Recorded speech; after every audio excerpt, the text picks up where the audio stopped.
Bismillahirrahmanirrahim.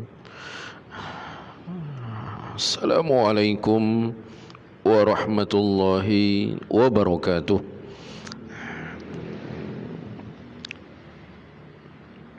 Innal hamdalillah nahmaduhu wa nasta'inuhu wa nastaghfiruh wa nastahdihi wa natubu ilaihi wa na'udzu billahi min syururi anfusina wa min sayyiati a'malina.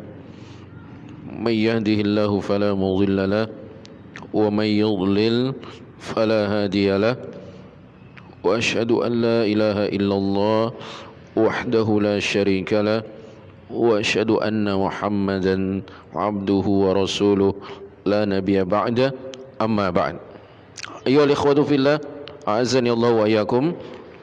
Kita lanjutkan kajian kitab Fiqhul Asma'il Husna, Fikih Asma'ul Husna, yang dikarang oleh Fadilatul Syekh Profesor Dr. Abdul Razak Ibn Abdul Muhsin Al-Abbad Al-Badr hafizahullah ta'ala. Baik, kita lanjutkan pembahasan tentang nama Allah Subhanahu wa taala Al-Jamil. Allah Maha Indah. Allah Maha Indah. Baik, selanjutnya beliau berkata halaman 347,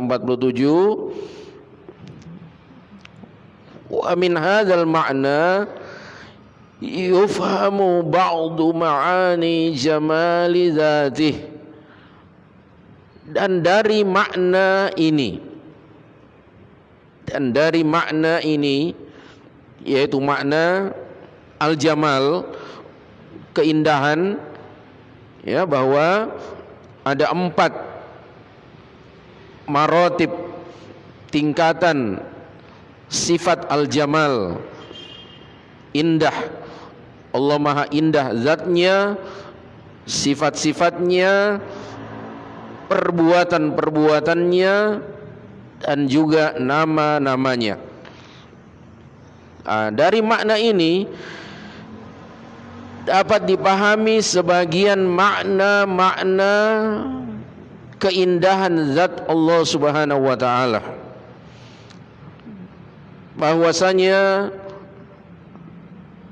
fa innal abda, bahwa seorang hamba atau sesungguhnya seorang hamba, yataraqqa, dia akan naik, akan meningkat, ya, akan mengupgrade dirinya, in ma'rifatil af'al ila ma'rifatis sifat, dari mengenal perbuatan-perbuatan Allah naik menuju pengenalan kepada sifat-sifatnya. Ya. Makanya tadi perkataan Ibnu Qayyim rahimahullah taala yang dinukilkan oleh beliau, yang sudah kita sampaikan pekan yang lalu, 4 marotib, tingkatan.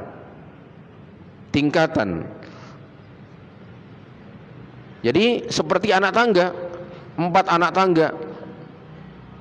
Dari tingkatan pertama naik, begitu seterusnya. Sehingga seorang hamba yang memahami keindahan zat Allah Subhanahu wa taala, itu dia akan naik untuk mengenal keindahan perbuatan-perbuatan Allah. Kemudian naik lagi mengenal keindahan sifat-sifat Allah Subhanahu wa taala, dan begitu seterusnya. Wa min ma'rifatis sifat ila ma'rifatiz zat, dan kepada ma'rifah, pengenalan sifat-sifatnya, naik lagi menuju kepada ma'rifah, pengenalan terhadap zat Allah Subhanahu wa taala. Ya, karena kalau Allah Subhanahu wa taala sudah kita kenali, perbuatan-perbuatannya adalah perbuatan-perbuatan yang baik, ya tentu saja kita akan memahami sifat-sifat Allah Subhanahu wa taala adalah sifat-sifat yang baik pula, sifat-sifat yang indah. Demikian juga naik lagi kita akan mengenali zat Allah Subhanahu wa taala yang maha indah. Kemudian kata beliau, fa idza syahada syai'an min jamalil af'al istadalla bihi ala jamalis sifat.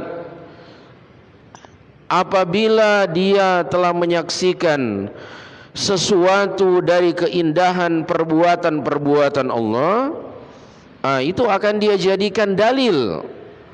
Ya, dia jadikan dalil untuk menunjang dirinya mengenal keindahan sifat-sifat Allah.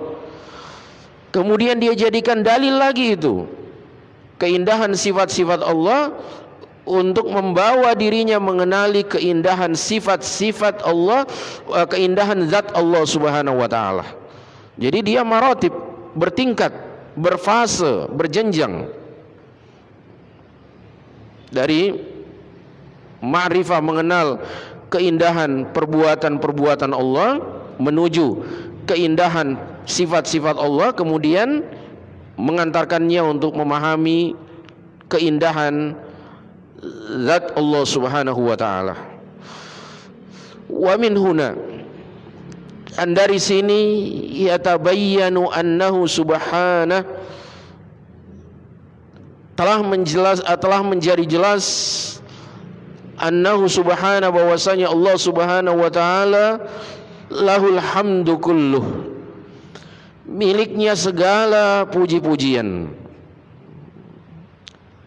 Wa anna ahadam min khalqihi, dan bahwasanya seorang dari makhluknya la yuhsi thana'an alaihi, tidak akan mampu menyanjung Allah Subhanahu wa taala, tidak akan mampu menghitung puji-pujian dan sanjungan kepada Allah Subhanahu wa taala.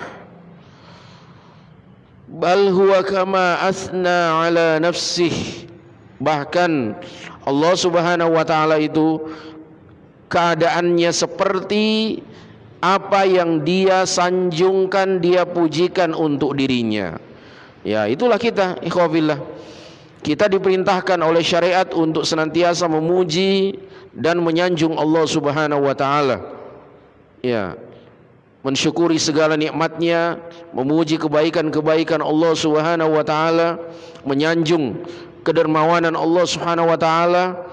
Tapi apa yang kita lakukan, puji-pujian, sanjungan itu tidak bisa kita maksimal dalam melakukannya.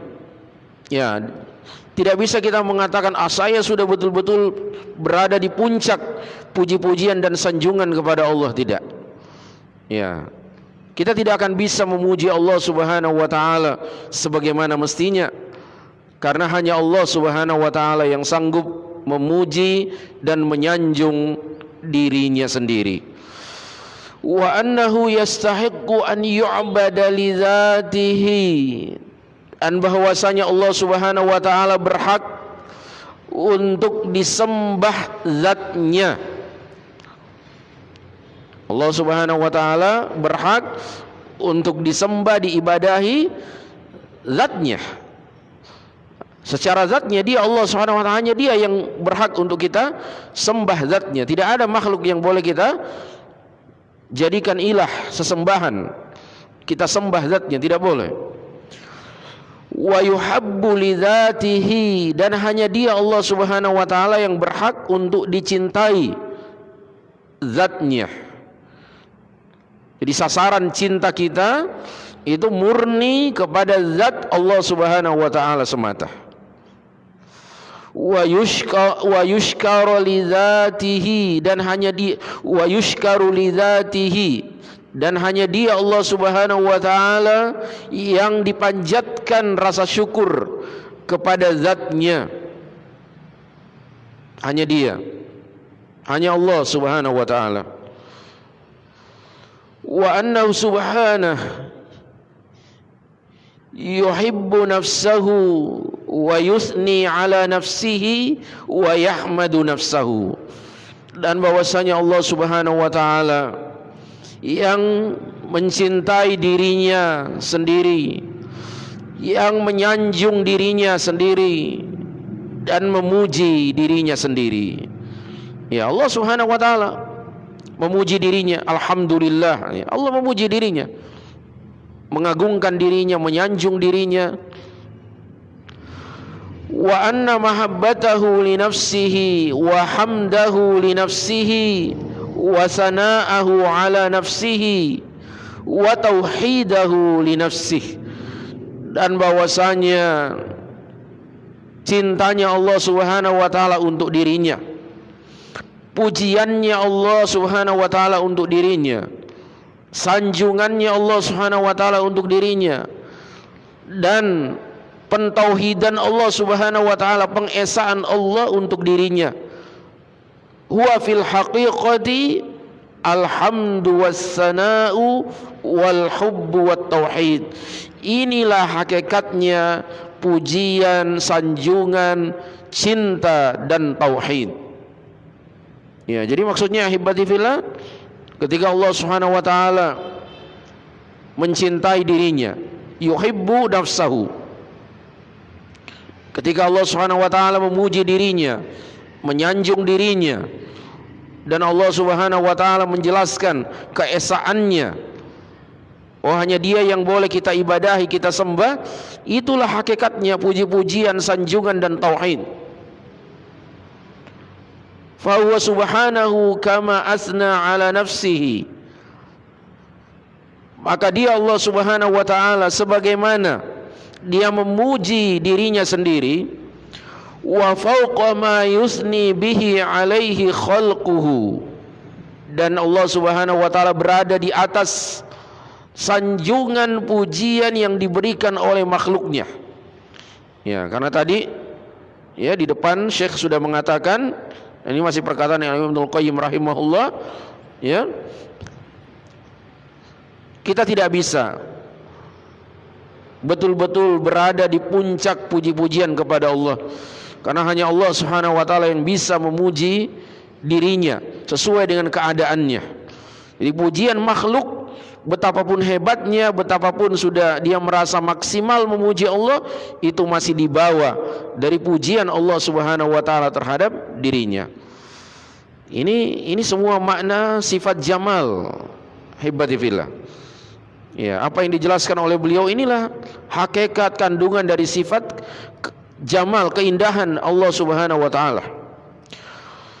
Wa huwa subhanahu kama yuhibbu dzatahu, yuhibbu sifatihi, atau yuhibbu sifatihi wa af'alah, sebagaimana Allah Subhanahu wa taala mencintai zatnya, Dia mencintai sifat-sifatnya dan perbuatan-perbuatannya. Ya, Allah Subhanahu wa taala mencintai zatnya sendiri, dirinya sendiri. Allah mencintai dirinya. Nah, Allah mencintai sifat-sifatnya. Allah mencintai sifat-sifatnya.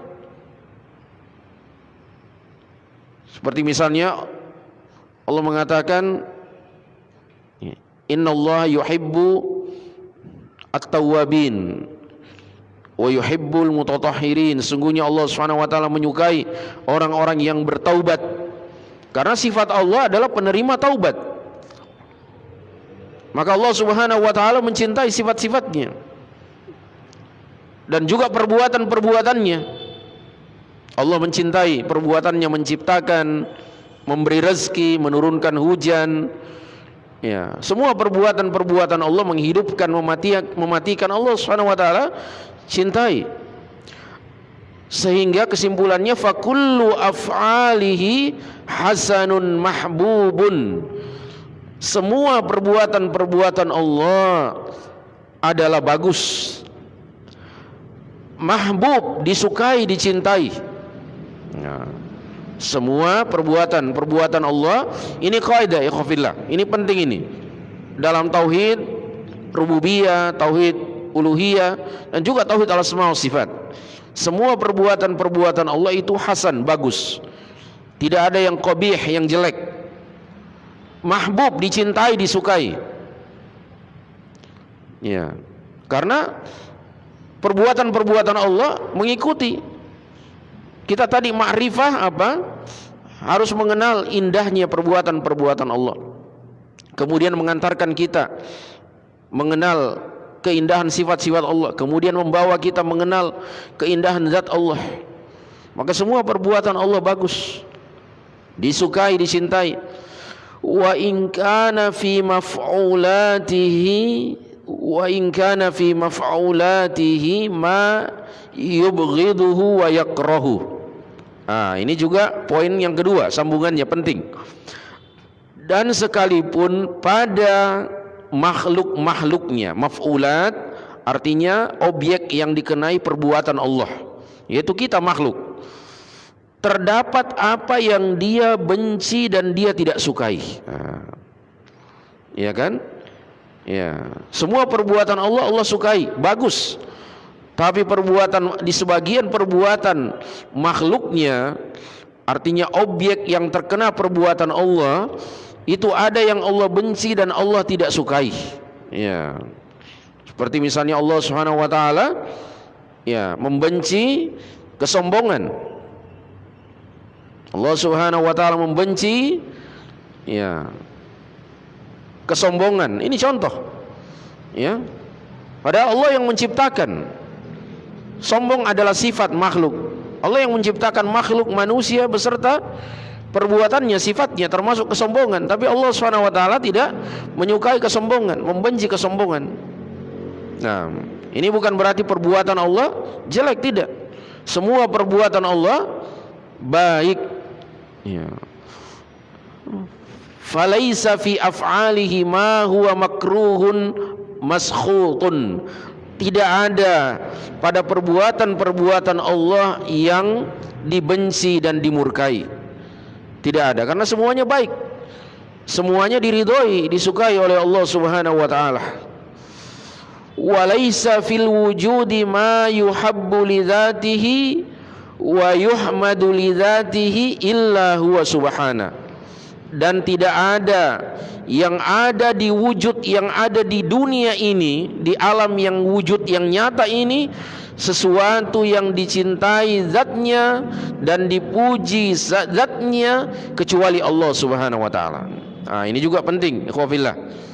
Kaidahnya, apa yang ada di sekitar kita, di alam semesta ini, kita makhluk ini dan siapapun yang ada di sekeliling kita, tidak ada yang kita sukai, kita cintai zatnya, ya, dan kita puji zatnya secara mutlak, ya,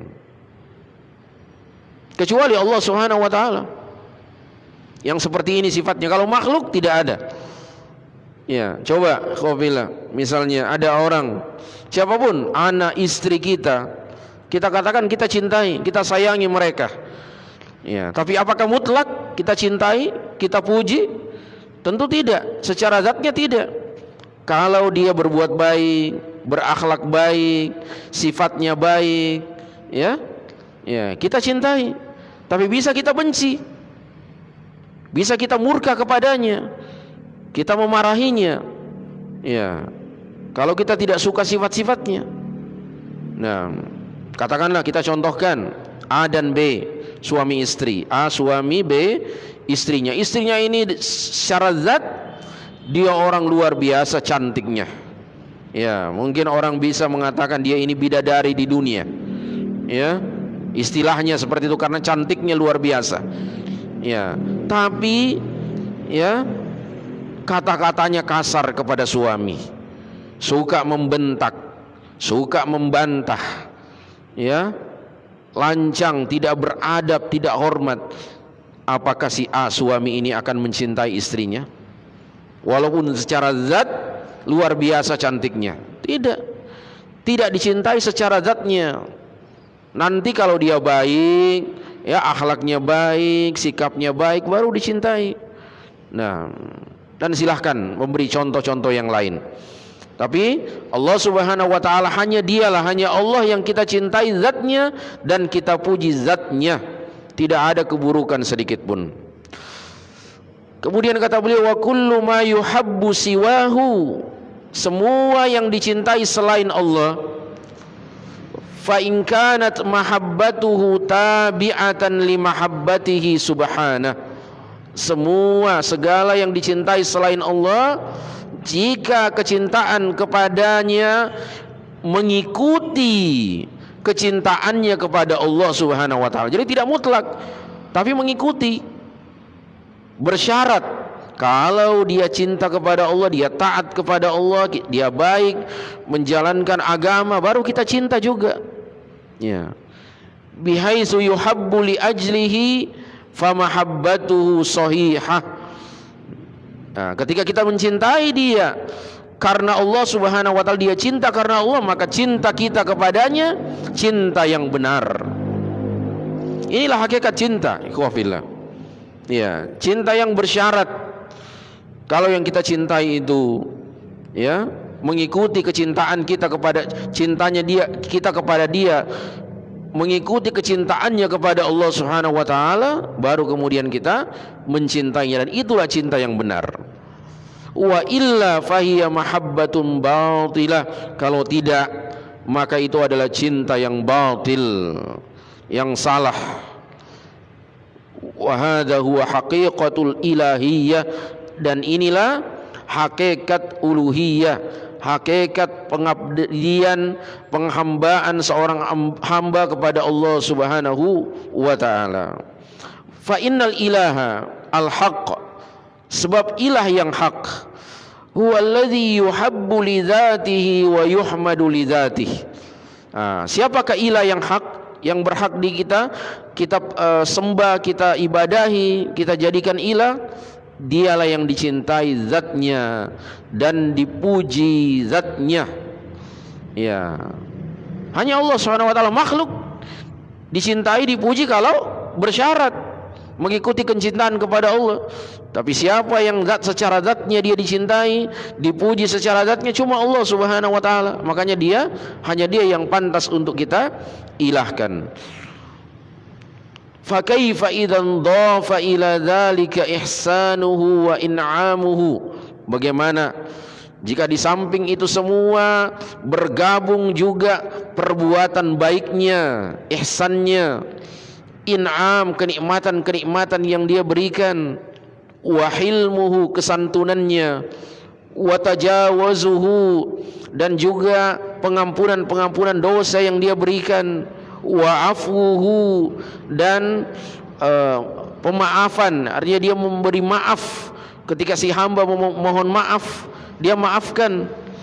Wa birruhu wa rahmatuhu, kebaikannya dan kasih sayangnya. Ini digabung semua ini pada Allah Subhanahu wa taala. Semakin kita cintai Allah Subhanahu wa taala, semakin kita puji Allah Subhanahu wa taala.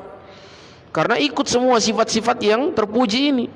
Dia memberikan kenikmatan, dia santun, dia memaafkan, dia mengampuni dosa. Sehingga ahibati fillah, fa'alal 'abdi an ya'lama annahu la ilaha illallah, maka seorang hamba sudah wajib, harus dia mengetahui bahwasanya tidak ada ilah yang berhak dia ibadahi kecuali Allah. Fayuhibbuhu, sehingga dia mencintainya. Wa yahmaduhu li dzatihi wa kamali, dan dia memuji Allah Subhanahu wa taala karena zatnya, karena Allah Subhanahu wa taala, dan karena kesempurnaannya.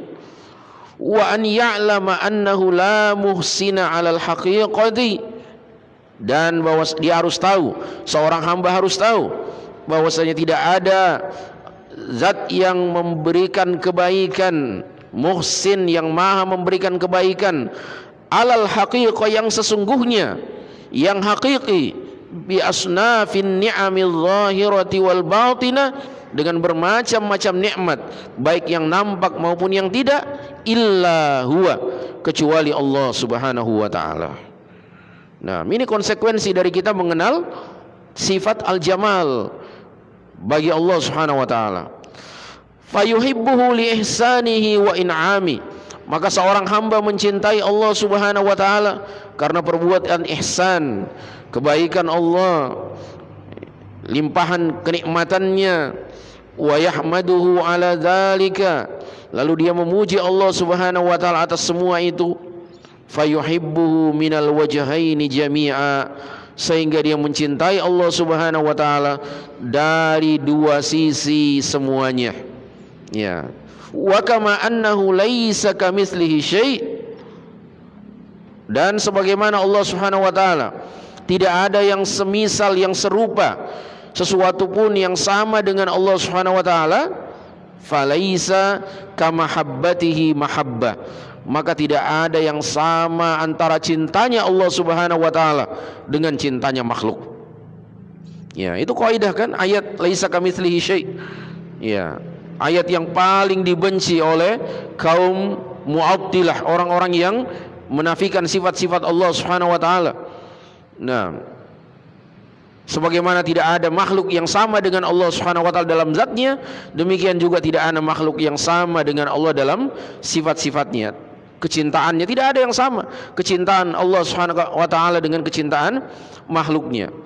Wal mahabbatu ma'al khudu'i hiyal ubudiyah, kecintaan yang dibarengi dengan ketundukan, itulah hakikat ubudiyah, penghambaan, pengabdian seorang hamba kepada Allah Subhanahu wa taala. Allati khalaqal khalqa li ajliha, yang mana Allah Subhanahu wa taala telah menciptakan makhluk untuknya atau karena cinta ini, karena ubudiyah ini. Ya, tujuan pengabdian kan, wa ma khalaqtul jinna wal insa illa liya'budun. Kita diperintahkan oleh Allah untuk, diciptakan oleh Allah untuk beribadah kepadanya, mengabdi kepadanya, dan hakikat ubudiyah, pengabdian seorang hamba adalah al-mahabbatu ma'al khudu', cinta yang dibarengi dengan ketundukan dan ketaatan. Fa innaha ghayatul hubbi bi ghayatiz dzul, sebab ubudiyah, hibati fillah, ubudiyah itu adalah puncaknya kecintaan dengan puncaknya kehinaan ketundukan. Nah, coba perhatikan semua bentuk ibadah yang kita lakukan, penghambaan diri kita kepada Allah Subhanahu wa taala. Kita salat, apa hakikatnya salat? Kenapa kita salat? Karena kita cinta kepada Allah Subhanahu wa taala. Kemudian kita menghinakan diri kita, merendahkan diri kita di hadapan Allah. Kita sujud, itu bagian termulia dari badan kita, itu wajah kita, kita sejajarkan dengan kaki kita. Itu betul-betul di puncak kehinaan, di puncak merendahkan diri bagi kita, tapi disertai dengan kecintaan. Kenapa kita lakukan? Cinta kepada Allah Subhanahu wa taala. Kita rela berbuat seperti itu karena cinta kepada Allah Subhanahu wa taala. Itulah hakikat ubudiyah. Itulah tujuan kita diciptakan. Kemudian kata beliau, la yasluhu dzalika illa lahu subhana, yang mana tidak, hal itu tidak akan benar, ya, tidak akan pantas dilakukan kecuali hanya untuk Allah Subhanahu wa taala. Tidak boleh kita di puncak kecintaan, puncak merendahkan diri kepada makhluk, tidak boleh. Nah, wal isyraku bihi fi hadza huwa syirkul ladzi la yaghfiruhu Allah. Makanya syirik, mempersekutukan Allah dalam perkara ini, cinta, ya, yang disertai dengan puncak kehinaan dan perendahan diri seorang hamba, adalah syirik yang tidak akan diampuni oleh Allah Subhanahu wa taala, wala yaqbalu li sahibihi amala, dan Allah Subhanahu wa taala akan tidak menerima amal pelakunya. Intaha kalamuhu rahimahullah. Itulah nukilan dari kitab Al-Fawaid yang dikarang oleh Al-Imam Ibnul Qayyim rahimahullahu ta'ala. Nah, jadi ikhwafillah, bisa kita simpulkan pelajaran kita malam ini dari nama Allah Al-Jamil, Allah Maha Indah, dari uraian tentang sifat Al-Jamal. Begitu indahnya Allah Subhanahu wa taala, zatnya, sifat-sifatnya, perbuatan-perbuatannya, sehingga semua ini hanya pantas kita lakukan untuk Allah. Pengabdian diri kita, penghambaan diri kita di puncak kecintaan disertai dengan puncak penghinaan diri kita, perendahan diri kita, ya, ini adalah mewujudkan bahwa Allah Subhanahu wa taala memang maha indah, baik zatnya, sifat-sifatnya, nama-namanya, dan perbuatan-perbuatannya. Taib ahibati fillah, azani Allah wa iyyakum. sampai di sini dulu yang bisa kita bawakan dari kelanjutan kitab Fiqhul Asmaul Husna dari penjelasan nama Allah Subhanahu wa taala Al-Jamil. Mudah-mudahan bermanfaat untuk kita semua. Insyaallah taala akan kita sambung pembahasan di kesempatan yang akan datang.